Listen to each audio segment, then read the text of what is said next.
Senior defence analyst بھی ہیں, صورتحال کا جائزہ بھی لے رہے ہیں. ڈاکٹر عادل, ٹرمپ ایک طرف ہمارے فیلڈ مارشل کو سمارٹ کہتا ہے اور دوسری طرف نریندر سنگھ مودی کو بھی سمارٹ کہتا ہے, اور ہم یہ جانتے ہیں کہ یہ اسرائیل ایران جنگ اس وقت عروج پہ پہنچ چکی ہے, بڑے پیمانے پہ نقصان ہو رہا ہے. اسرائیل نہ صرف ایران پہ اپنے فائٹر پائلٹ سے اٹیک کر رہا ہے, اسرائیل اس وقت فلسطین میں روزانہ 50 سے 100 کھانے کی تلاش میں بیچارے مظلوم فلسطینیوں کو گولیوں کا نشانہ بنا رہا ہے.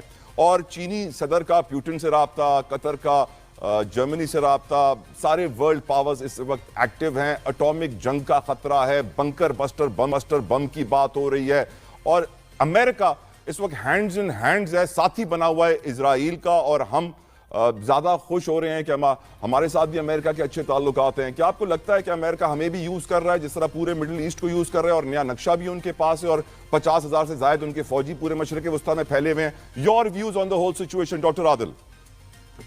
شکریہ برادر. دیکھیے, ممکن ہے کہ ڈونلڈ ٹرمپ کی ایسی کوئی خواہش ہو, لیکن صرف اتنا نہیں ہے کہ کوئی خواہش استعمال کرنا چاہے اور آپ استعمال ہو جائیں. استعمال ہونے والے کی بھی کوئی کریکٹرسٹکس ہونے چاہیے. کوئی ایسا ہوگا جسے دھمکی دی جائے گی کہ تمہیں ہم پتھر کے زمانے میں پہنچا دیں گے, تو وہ سجدہ ریز ہو جائے گا. اور کوئی ایسا ہوگا امریکہ جانے سے پہلے وہ یہ کہے گا کہ ہم پوری قوت کے ساتھ ایران کے ساتھ کھڑے ہوئے ہیں.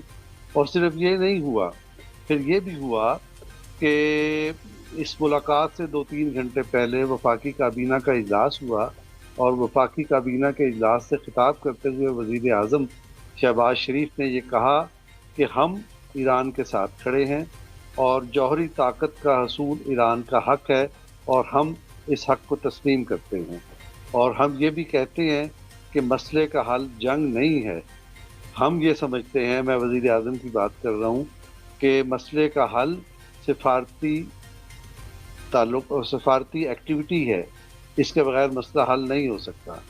یہ بات ہوئی, اور پھر یہ بات بھی ہوئی کہ جیسے ہی فیلڈ مارشل ملاقات کے بعد آئے, تو اس کے بعد ایک اور سٹیٹمنٹ بھی آیا. وہ سٹیٹمنٹ یہ تھا, ڈونلڈ ٹرمپ نے یہ کہا کہ میں اب بھی یہ محسوس کرتا ہوں کہ ڈیل ہو سکتی ہے. اور پھر اس کے ساتھ ایک اور خبر بھی آئی, وہ یہ کہ جمعے کو برسلز میں 4 یورپی ملکوں کے وزرائے خارجہ ایران کے وزیر خارجہ سے ملاقات کریں گے, اور اس پر معاملات کو آگے ہوں گے. تو میں یہ سمجھتا ہوں کہ یہ جو ایک ڈیڈ لاک تھا وہ ٹوٹا ہے, اور معاملات امن کی طرف آگے بڑھ رہے ہیں. اور میں یقین رکھتا ہوں کہ اس میں پاکستان کا کردار بھی شامل ہے. کوئی پاکستان کو استعمال کرنا چاہے نہ چاہے, یہ اس کی مرضی ہے. ہم کسی کے لیے استعمال ہونے کے لیے نہیں ہیں. ہم پاکستان کے لیے استعمال ہوں گے, اور پاکستان فرسٹ ہے, اور یہی پاکستان کی پالیسی ہے. یہ اس ملاقات سے پہلے بھی اس پالیسی کا اعلان کیا گیا.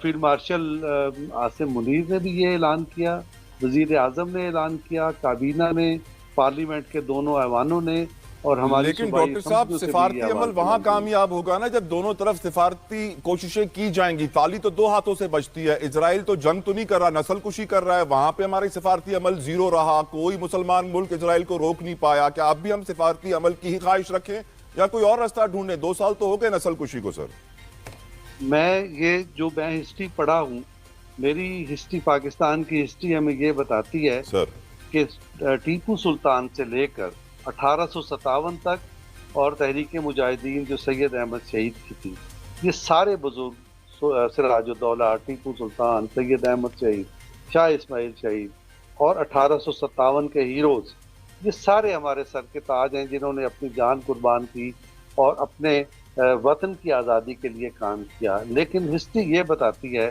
اور سر سید احمد خان اور علامہ اقبال یہ سوال کرتے ہیں کہ کیا ان جنگوں کے نتیجے میں منزل قریب ہوئی یا دور ہوئی. تو جو سر سید کی تھیوری یہ ہے کہ جتنا آپ لڑتے رہیں گے آپ منزل سے دور ہوتے رہیں گے. اور اقبال نے بانداز دیگر کہا کہ آپ کو پالیٹکس پہ آنا ہے, اور پھر وہ قائد اعظم کو لے کے آیا اور کہا کہ میں اس کا ایک ادنا سپاہی ہوں. کس طرف آپ کو لے کے آئے؟ پالیٹکس کی طرف. تو جو ایک جارے طاقت ہے غزہ میں, ہم 2 چیزوں کو ویسے مکس کر رہے ہیں, سیاست اور سفارت غزہ کو, غزہ میں جو غاصب طاقت ہے جو لوگوں پہ ظلم ڈھا رہی ہے، کیا ہم اس کے ظلم کا مقابلہ اسی طاقت سے غزہ میں کر سکتے ہیں؟ اگر کر سکتے ہیں تو بسم اللہ ہمیں لڑنا چاہیے. پھر کیوں نہیں لڑ رہے؟ ہمارے پاس زیادہ طاقت ہے اسرائیل سے سر. تو پھر اب تک ہمیں اس کو ملیامیٹ کر دینا چاہیے تھا. نہیں ہے طاقت، اس کا مطلب آپ کہہ رہے ہیں. خیر علی بخاری صاحب، سچویشن بہت سیریس ہے. میرا سوال بڑا سمپل ہے سر. ڈونلڈ ٹرمپ جب ہمارے فیلڈ مارشل کو اسمارٹ کہتے ہیں تو مجھے بات ڈائجسٹ ہو جاتی ہے، ہضم ہو جاتی ہے، لیکن جب وہ مودی کو اسمارٹ کہتے ہیں تو مجھے کچھ دال میں کالا لگتا ہے. مجھے لگتا ہے کہ ڈونلڈ ٹرمپ اپنے آپ کو اوور اسمارٹ سمجھ رہے ہیں. سر اس سچویشن میں جنگ بڑھتی جا رہی ہے.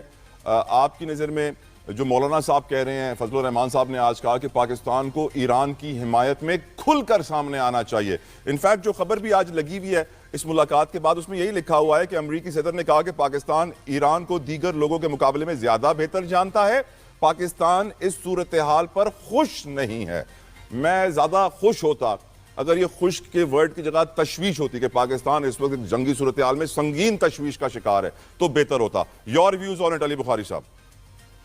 بسم اللہ الرحمن الرحیم. اللہم صلی اللہ محمد و علی محمد. بہت شکریہ طلحہ بھائی آپ کا. بھائی 2-3 چیزیں میں اس میں ایڈ